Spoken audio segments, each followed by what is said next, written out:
Hi there, this is Prague Talk, a podcast from Radio Prague International. I'm Ian Willoughby. In this episode, my guest is the UK-based historian Daniela Richterová. She's the author of Watching the Jackals, a brand new book that reveals the previously untold story of Czechoslovakia's complex links with terrorists and revolutionaries from the Middle East and elsewhere during the Cold War period. The book draws on intelligence files to show how major figures such as Carlos the Jackal, Che Guevara, and a mastermind of the 1972 Munich Olympic massacre visited Prague, often repeatedly, in the latter decades of the communist era. It also explores Czechoslovakia's own attitude to international terrorism in that period. And I discussed her groundbreaking findings with Daniela Richterová for this edition of Prague Talk.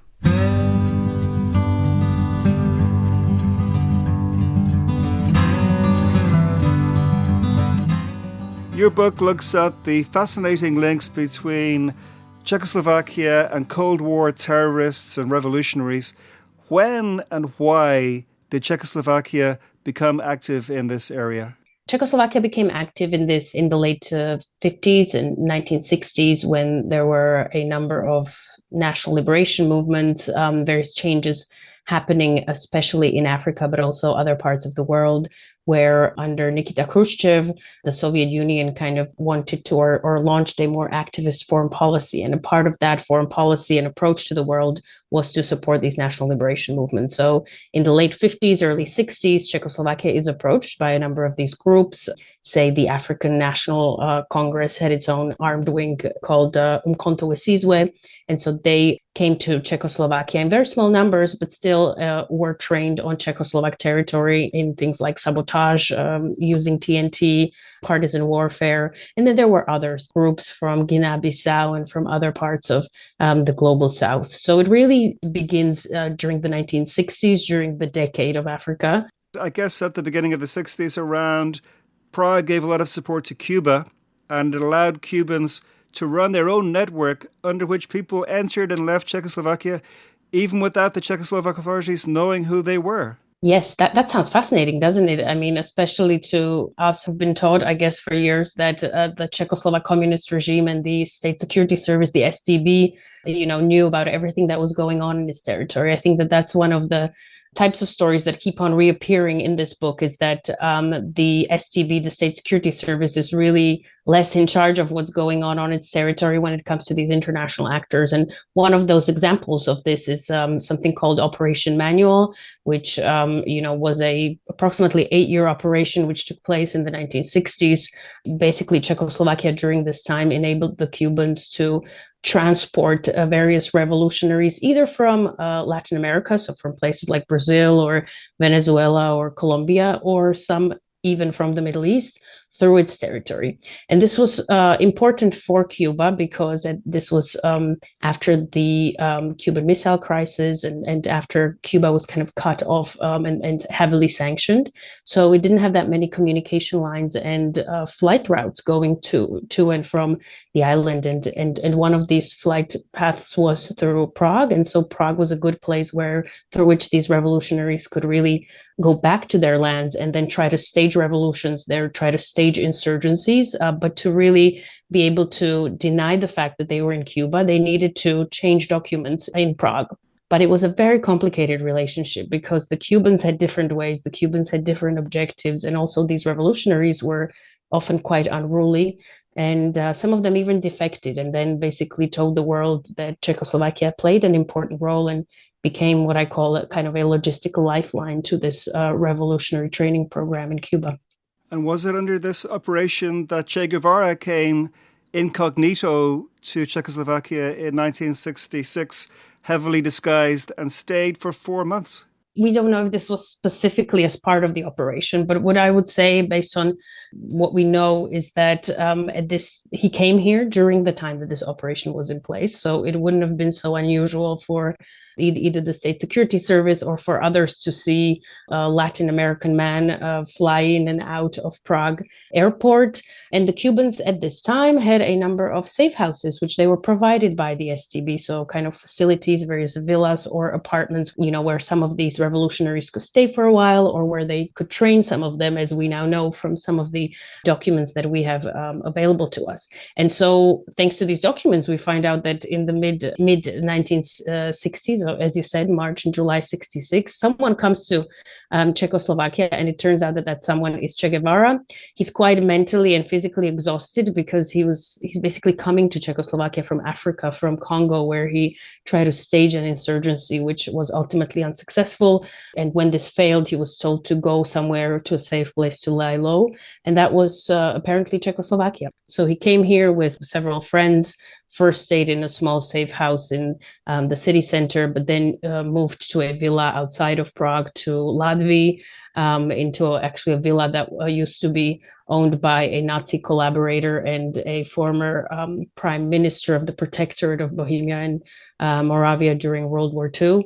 And as far as we know, he was really laying low there. So, with his colleagues, they were playing chess. He allegedly often let people win. They were playing football, but towards the end, it seems like they were also planning his next mission, which ultimately turned out to be his last. And this was an attempt to stage an insurgency in Bolivia, where later on he's killed. A lot of the book focuses on links between Czechoslovakia and the PLO, the Palestinian Liberation Organization, headed for decades by Yasser Arafat. Indeed, the Czechoslovak communist leader Gustav Husak told Arafat, "Your struggle is our struggle." Why were the Czechoslovaks so invested in the PLO? So I think that this was a kind of an all-Soviet bloc effort to support the PLO politically, kind of morally, from the late 1960s and the 1970s onwards. This was because after the Six-Day War in 1967, when the Arab states were defeated by Israel in the so-called Six-Day War, it turned out that these quite powerful Arab states were unable to challenge Israel. And so after that, the PLO and its various sanctions staged various operations against Israel, which seemed to have uneased the Jewish state in ways that, or unsettled in ways that the Arab attempted or invasions didn't. And so they basically grew in importance. They grew in size in the late 60s. And so they became an important player. And Moscow noticed, and so did Prague, and so did East Berlin and other capitals. And, they were first watching them and first trying to figure out what these guys were about. They were quite careful in the beginning. The Palestinians came to them in the 60s and said, we need weapons, we need trainings. And that's when most of these countries said, sorry, we can't give that to you, because they were an unknown entity. But this changes really in 1970, when Moscow first provides some weapons to the PLO through Egypt. And then there is a major shift after Arafat in the mid-70s delivers his so-called olive branch speech in the UN, where basically he signals, listen, we're not letting go of armed struggle. We're still going to be attacking Israel, our greatest enemy, but we're also open to diplomacy. And that's when we see a big shift. And that's when Czechoslovakia first invites Arafat in an official capacity to Prague. That's when he starts going to all of these other capitals. They open a so-called PLO office, which is almost like an embassy, but it doesn't have a diplomatic status at the beginning. So they're interested in the Palestinians because they are kind of the flag bearers of a revolution, so to say, in the Middle East. They are also challenging one of the big enemy states in the region, as seen from Moscow and the Soviet bloc, and that's Israel. But then later on, as you read the book, you kind of find out that this is a very complicated relationship. This is not about the PLO being communist and the Soviet bloc being communist, and so they love each other so much. This is about very different actors with very different objective and means who try to collaborate, but often this collaboration fails.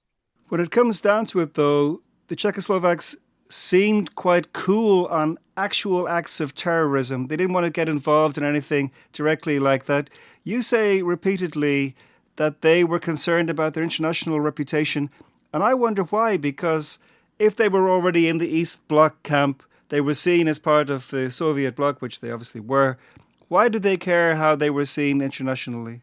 If you're a member of a gang, you don't automatically just think of yourself the exact way as the police does, right? You don't think of yourself as this horrible guy who's doing these unlawful things. But, in front of your family, in front of your friends, in front of your neighbors, in front of people you went to school with or work with, you try to look like you're doing the right thing, or you try to explain yourself. And I think that that's what Czechoslovakia, why it cared about its reputation. One of the reasons why it cared about its reputation.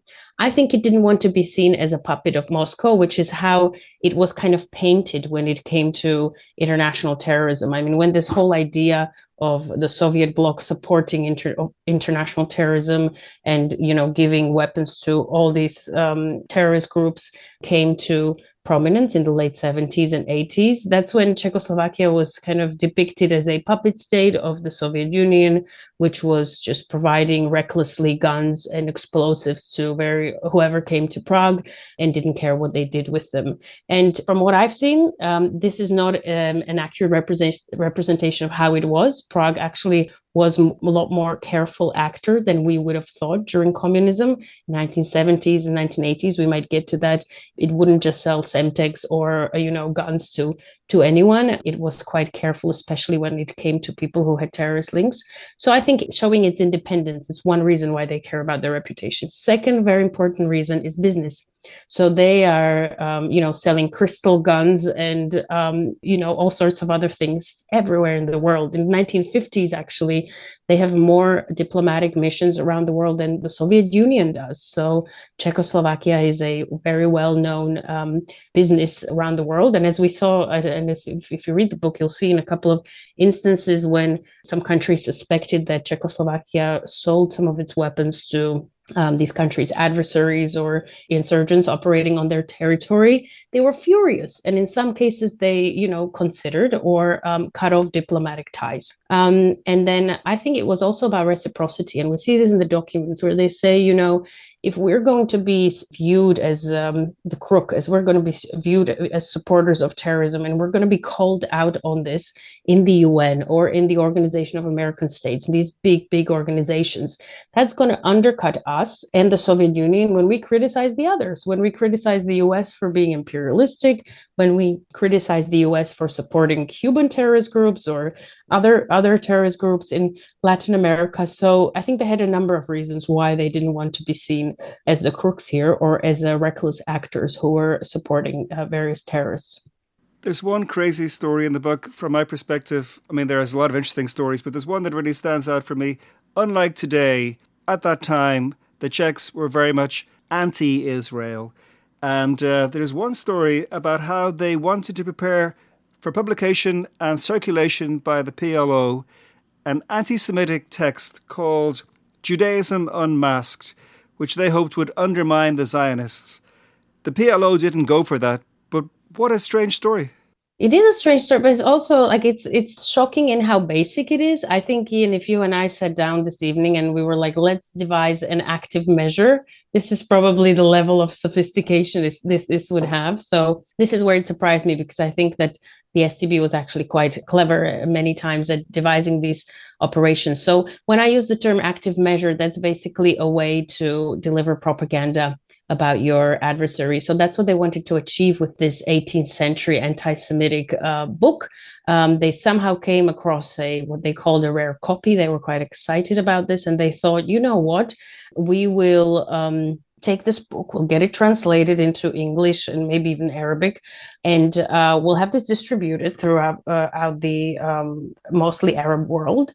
And then through this, we will expose the kind of the foundations of Jewish aggressiveness and then kind of link it to modern day Zionism. So their whole, shtick here was to show that Israel and Zionists are aggressive, and that this is not a thing of the 20th century or maybe the post-Holocaust world, but that this has always been there, and to basically use this as so-called black propaganda. And the Palestinians really, the story kind of goes cold in the documents. We don't really see the Palestinians saying, no, this is a bit silly and it will take a lot of effort, and we're not doing this because we're fighting an insurgency against Israel in the Middle East, plus we're fighting with all these Arab states that don't want to host us, plus we're trying to be diplomats. So in other words, we're very busy. We don't have time for this very complicated and perhaps not even sophisticated enough operation. So it kind of went cold. But actually, the STB put quite a lot of time and effort into this particular operation.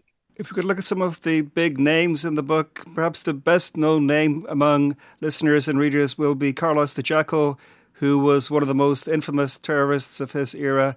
He made repeat visits to Prague. What was he doing here? Yeah, so Carlos the Jackal, or his birth name was Ilich Ramirez Sanchez. He came from a family of what I call a champagne Marxist in Latin America, and his father was loved Lenin, so he named his three sons based on Lenin's name. So one of them is called Vladimir, the other one's called Ilich, and the other one's called Lenin. I think he's alive and well, and he goes by Lenny. So Carlos the Jackal, or Ilich Ramirez Sanchez, was the middle child. It's a very complicated story, but in the 1970s, he gets involved with the Palestinian struggle. He gets trained by the Palestinians. He does a couple of operations for them, mostly in Western Europe, but then he falls out with them in the mid-70s after a big operation called the OPEC raid, where in Vienna, he actually kidnaps a number of high-profile politicians, oil ministers, from the Middle East, from Latin America during an OPEC meeting, and then he kind of puts them in a plane and they fly around the Middle East and North Africa trying to find a country that would take them. And ultimately he frees them, but his Palestinian boss, Wadi Haddad, gets really angry at him because allegedly the deal was to kill at least the Saudi and Iranian oil ministers. And supposedly Carlos didn't do it and took a very, very, very fat financial reward from these countries. So after 1975, he goes solo. And that's when we see him appearing in Central Eastern Europe. So he sets up his own terrorist organization, and he does all sorts of things in the late 70s and 80s. He's trying to continues to attack Israeli targets.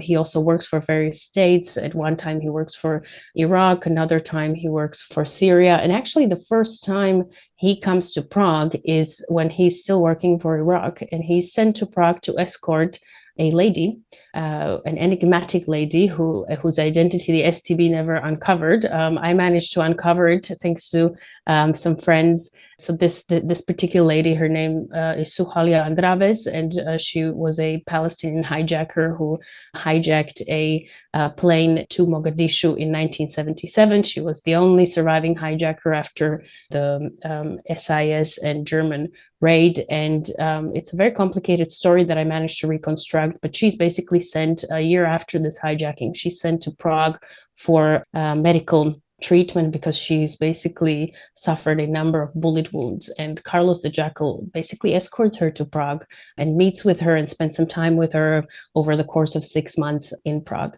But over the years, basically between 1978 and 1986, he comes approximately 10 times. He comes with a number of his associates. Sometimes we see that he's meeting other members of other groups that they're planning. At other times, we see that he's really there to lay low, to buy some crystal, to go out, have some good time, and purchase some weapons. And other times, we see that he's basically clearly passing through Czechoslovakia, not spending a lot of time there. And maybe just the last thing that I'll say is that the last time he comes to Prague in June 1986, he comes with his heavily pregnant wife. And we believe that they came to Prague because they were hoping for Magdalena Kopp, his wife, to be able to give birth there in Prague. But their trip was really dramatic because this was the moment when the tides turned and when the Czechoslovaks decided that they will oust him and not allow him to be on their territory. And so they kicked out him, his wife, and his associate. One person he met in Prague was Abu Daoud, who later, to my amusement, referred to him as a hotel bum in an STB interrogation. Daoud was behind the 1972 Munich Olympic massacre by the Palestinian group Black September, in which several Israeli athletes were killed. He turned up in Prague 5 or 6 years later when the International Olympic Committee was meeting here in Prague. But still, it's not clear why he came to Czechoslovakia. Yeah, I mean, he came a number of times between 1977, I think, and 1982. I think he did less business there, from what I can tell from some of the surveillance reports that we have, which are quite detailed, and from his file. I think he really came there to have a lot of fun. He did go out quite a lot. He did seem like he was using the services of various prostitutes in town. But we also obviously know that he met people like Carlos the Jackal and other members of various Palestinian groups. So I have two hypotheses. One hypothesis is that he was meeting them to kind of see what they were up to and maybe reporting back to some of his PLO contacts back in Lebanon and later Tunisia. Or the second hypothesis is that he was helping with some of the arms deals. I mean, he was quite a seasoned arms dealer. He procured some of the weapons that were used in the Munich massacre in 1972. So all these three reasons would be legitimate draws for him to come to Prague. But when it comes to that particular visit, when he checks into the Intercontinental Hotel, when the International Olympic Committee is there, I actually think that was an accident, but it was one of those accidents that just made the STB, they're stopping their tracks, and they thought, this is it. This is when we're going to see our version of the 1972 Munich massacre. But I think it turned out that it was just one of those silly coincidences. One other major name was Abu Nidal. He had his own group, the Abu Nidal organization. He was very radical, reputedly killed hundreds of people in 20 different countries, including relatively moderate Palestinians.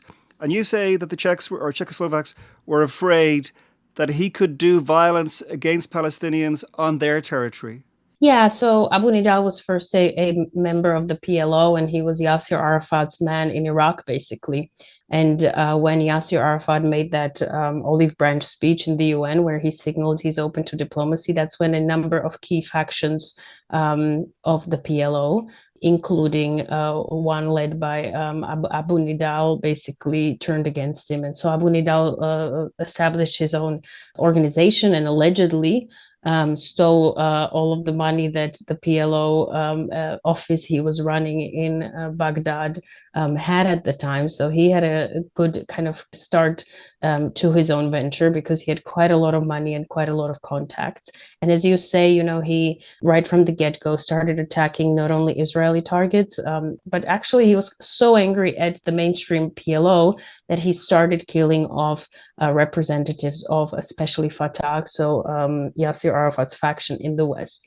And actually, one of the people he killed in Paris, one of the Palestinian diplomats there, his brother was serving in Prague at the time. So it was quite close to home. The STB knew that they were related. So they thought, they knew that these so-called Palestinian radicals, they refer to them sometimes as radicals, sometimes as terrorists, they knew that they were off the leash when it came to Palestinian politics. And they really saw Abu Nidal as someone who was extremely radical, and they didn't think that the fact that they were in any way helpful politically, ideologically, or even in security sense to the Palestinians would, prevent him from attacking any targets on the Soviet bloc territory. So they really feared him. They knew that some of his members were coming to Czechoslovakia trying to recruit people from the Palestinian diaspora.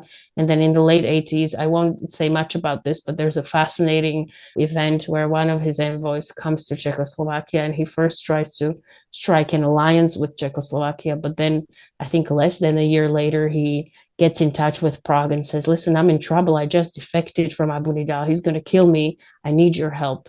And I won't tell you whether Czechoslovakia decided to help or not, but these were quite dramatic relationships. And I think one of the big findings of the book, maybe not surprising to others who've been studying this for decades, but quite surprising to me, was that, the revolutionary and terrorist politics are so unpredictable, and that these alliances really change sometime from month to month. And that was one of the reasons why a lot of these groups came to Czechoslovakia and tried to strike an alliance, because the partnerships that they had changed constantly, and they were looking for new and new ways of either getting money or recognition or just finding a safe haven. You say also that the Czechoslovak security files from the Cold War era are much more accessible than those from other states.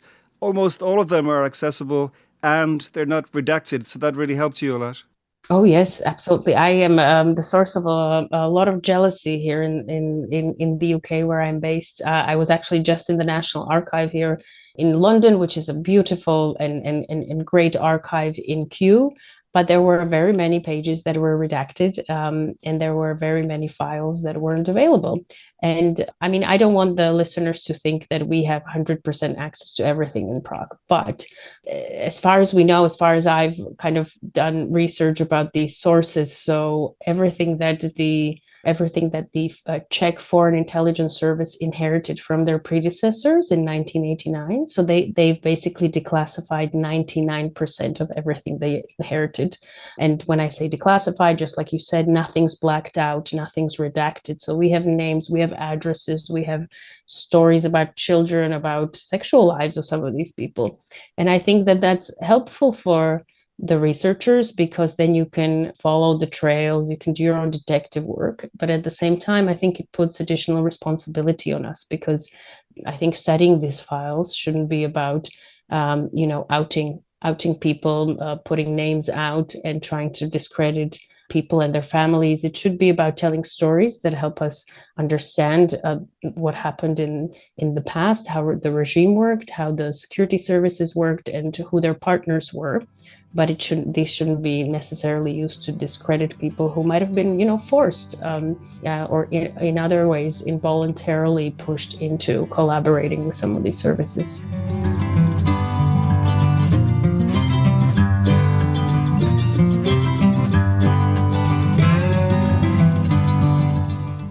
Many thanks indeed to Daniela Richterová, who I spoke to remotely in December 2024.